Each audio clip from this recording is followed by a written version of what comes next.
In today's video, I'll show you how to embed a Spotify playlist in Notion. So for this, at first, what you have to do is just go ahead and open up your Spotify. After that, what you have to do is just come here and click on the three dot icon, which is the more options icon. And then all the way down here, you'll find share option. Now make sure one thing, you don't get the embedded playlist. You want to copy the link to the playlist. Just click on that and it's gonna say copied link to clipboard.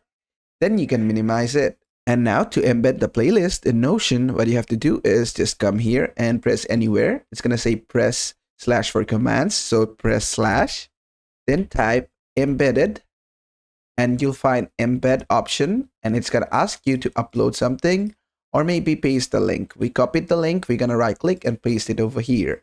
Then just click on embed link. Then just give it some time. It's gonna take a little bit while to load for the first time.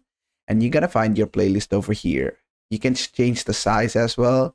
You can play songs from here as well if you want. If you want, you can turn it off.